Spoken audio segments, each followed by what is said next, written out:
Morning, my friends. Wiggle here. So it's like the 1st of July or something like that Sunday. So I let the cows into my upper garden / food forest. Up here is not really food forest. It's just at the top of the ridge, but I've been growing things. This was a cilantro and onion and garlic patch mostly, but it had gotten really weedy. I already had grazed it once.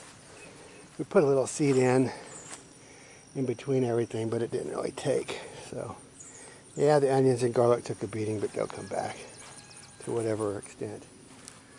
So they did not get into my 3 sisters, so which is very good. They cleaned all this. Remember, this Johnson grass was like 8 feet tall. They got cleaned that up. So the wire held them back. But what I wanted to show you was my objective was the blackberry patch. So this is what's left after the cows came through. They didn't really hurt the berries at all. Now you'll notice it looks a little different down there than here. I've been cutting out the weeds, cutting off the green shoots this year's growth, so I can get in there and harvest some berries. So here's, got a few berries there. So I'll work down here, try to stay in the shade and cut back those 10-foot tall, 9-foot tall maybe, green shoots. I'm going to throw them down the aisle here in the ditch. See if the cows will nibble on them a little bit, and they might. But then I can get in there and get those berries. Now, here's a swale gone bad. It's been days since rain, really. We had a few drops, but it is just, look at this. I can't walk through there in Crocs. I'm going to have to go put on some real boots to get in here and work that. But this ditch is the last ditch on my land. This is the property line where the fence is. So I'm trying to hold back as much water as I can. And it's working, but I think I dug my swale just too deep. I'm going to fill it in and level it out. But it has made these blackberries very happy.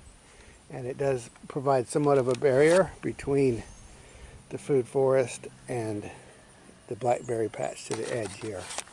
So it kind of ends that encroachment if you have a really deep ditch, which is good. And I had a few spring up here on the right, but I chopped them, and they're not many, and if they keep coming back, we'll dig them up. So I'm going to keep working this blackberry patch, but I wanted to let you see, the cows got in here and did a good job, and they even got in between and got some grass out. And you can see my blackberry patch is pushing uphill, which is good news. That's all new. This tree was the end of it, and all those are new shoots. So that's, eventually I'd like to just push them all the way up. We'll see if we have enough moisture or not. And we might, because the swale up there by that gate, we're now holding water. We kind of changed it and we're pushing it over here. This still is pretty wet. So, and I could put a few cross, like build a mound here that'll hold the water up and it'll spill over. Little spillways, little cross dams. I don't know what you call them, but Japanese beetle, stupid thing. All right. So the swale has gone wrong, holding too much moisture really. It needs to dry out a little bit better. So I'll fill it in a little, and look at the size of the mound to the right. But it has rounded off and it is holding. It's not like we have erosion or anything, except when the cows get in here and stomp on it. So that's the blackberry patch, and blackberries look good this year. So I'll get on some boots and keep working. So I'm not sure what else to tell you. So this is wiggle out.